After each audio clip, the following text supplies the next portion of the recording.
last minute, nag-clock. Actually, ang speed niya is 603 na lang, 603. So, 6 minutes na lang, cut off na sana. So, sinwerte pa rin, binigay pa rin sa atin.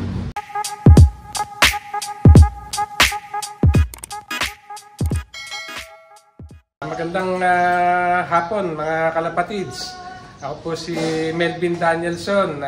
Medyo bagitong pansier pa lang po tayo na Dasma, Cavite. Yun, siyempre bago natin simulan tong bidyong to, yan sir, maraming salamat sa pag-unlock na makapag-loop visit sa'yo. Sir, pwedeng may pasyal mo kami sa loop mo? Sige po, wala pong problema. Medyo pagpasensyahan nyo na at medyo magulo. Yun, tara, samahan nyo kami. Let's go! Welcome po kayo dito sa breeding station at saka sa mga stock. Ito mga kalapatids, grabe, napakadami. Ito po, stock lab ko para sa mga hen. Ito mga kalapatids, so may ilan tong nasa stock nyo, sir? Actually, hindi ko nabilang. Siguro more or less, nasa mga 40. Ang dami. Tapos, bawas pa dyan yung mga napili nyo pang breeding na. Ito po yung ibang nagamit ko na mga hen. Ito may bukod pang hen dito. Karamihan yun, di ba nagagamit? Ito pa lang yung medyo nakabukod. Ito yung nagagamit mo na sir lagi, ito nakabukod. Hindi naman palagi, since bago pa lang tayo, nagtatry pa rin kung alin ang magtatama sa tamang matching nila ng bloodline. Andito naman yung isang stock loop para sa sa mga kak-section dito. Kabukod naman, grabe, napakadaming ibon ni Sir Melvin.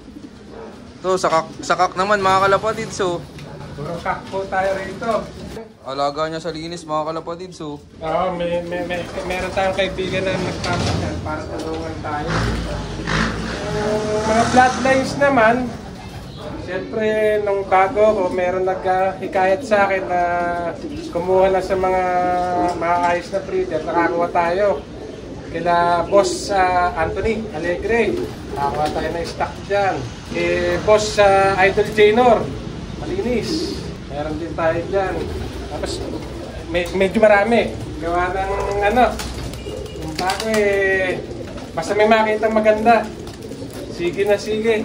Kaya na nakatago na kay Mrs. Napakadaming ibon ni Sir Melvin. Pero anong mga bloodline yung madalas manalo sa inyo, sir? Sa middle distance, galing kay Boss Anthony, yung mga Cougar Stitch. Meron din Johnson. Pero since medyo kinakapat ko pa yung tamang kondisyon sa kanila. Ito mga kalapatids, ipapasyal naman tayo ni Sir Melvin sa kanyang Flyers Loop. Mga kalapatids, andito tayo ngayon sa Flyer Loop ko. Bali ito ngayon, dito lumilipad lahat ng panlaro natin. Ito mga kalapatids, so ang laki ng loop niya. May anong sukat to, sir? 7 feet by 20. Tapos yung loob, 6 feet yung taas, hindi kasama pa. Total lang 8 feet yung taas, 20 feet yung haba, 7 feet yung lapad. Kaya ngayon, konti na lang natitira natin mga panlaro. Ang ganda ng loop ni sir, oh. Bali ito, sir, pang summer. Summer, yung iba may pang norte dyan. Ano doon pa yung iba? At anong section na yan? Ano naman yan, sir? Mga YB ng pang norte. Mga pang norte naman to mga kalapatid. So, medyo madami pang norte mo, sir, ah. Ilang club kasi. Ang dami mga kalapatid, so. Kompleto na yan o may madadagdag pa, sir? Wala na, kompleto na yan. Kompleto na pala. Kala ko may madadagdag pa to mga kalapatid. So, may ilan to, sir? Siguro mga 50 hanggang 60. Ang dami. Sa ilang club po to? Sa Sky, sa BBC, CFL.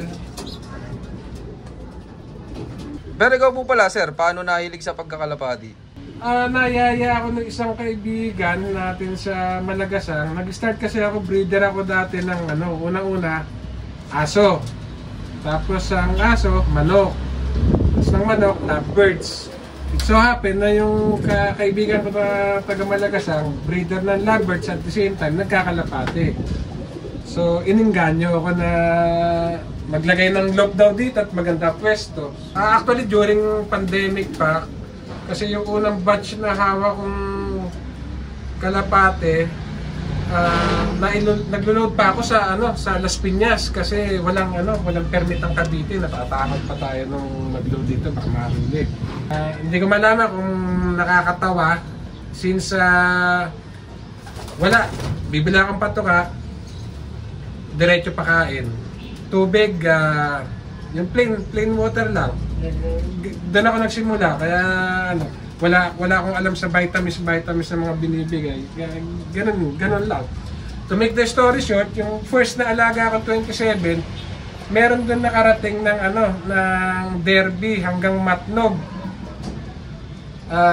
May 4 na live, sinuwerte 4 na live. Kaya lang, nagkaroon akong pagkakamali, ginawa ko ng kasi since nagmamano ako, bago ko i-load ng Friday, sinampo ko.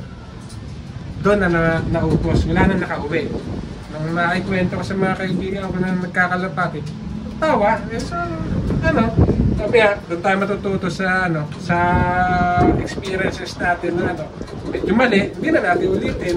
Ngayon medyo sinuwerte na pagbigyan na manalo ngayong last South ng CSW. Yun, congrats kay Sir Melvin. Sir, pwedeng malaman ano nagiging achievements mo nitong katatapos lang na South Race? Nakatago siya, YB siya ng SDR ng CSW. So sa YB siya 7th overall. Tapos nakatagos ng OB, kaya kinarga natin ng Tacloban. So yun, sinuwerte rin, last minute nag-clock.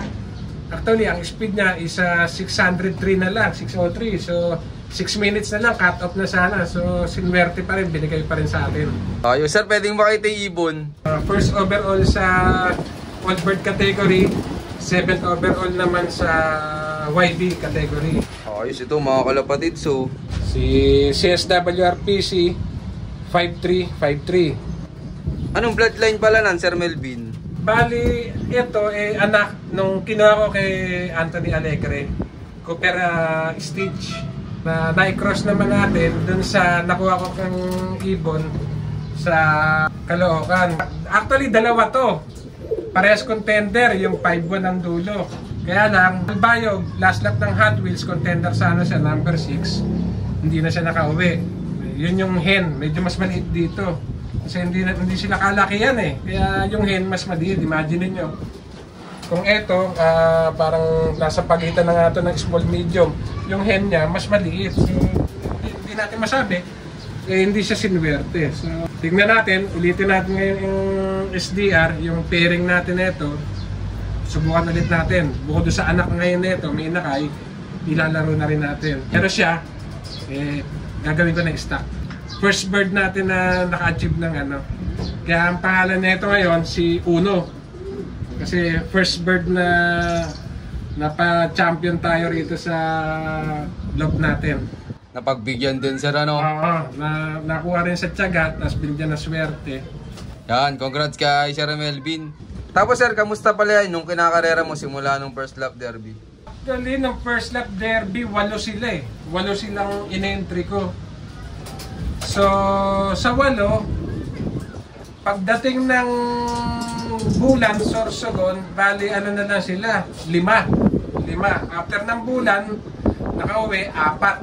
So, 4 sila nung kinarga ko ng Calbayog. 4 pa sila, 2 lang nakauwi. Si 5-3, tsaka yung si 8-9. Kaya lang, si 8-9, pagdating ng Katbalogan, hindi na nakauwi. Ito lang talagang naging consistent ang uwi na maayos. Tapos sir, anong ginawa mong preparation bago ikarga ng last lap? Actually, wala na akong binago kasi kung ano yung nakasanayan ng first lap, tuloy-tuloy lang wala akong Ang binabantayan ko lang maigi, yung kung maganda yung kain, pati yung lipad, kung ano yung sanay na sila sa oras ng ganitong lipad, tuloy-tuloy lang din. Then actually, yung mid-toss, yun lang din. Wala akong masyado kasi medyo bago pa, wala ako talagang masyadong alam na adjustment pagdating sa mga gamot-gamot. More on lang tayo, yung regular lang na vitamins lang din talaga.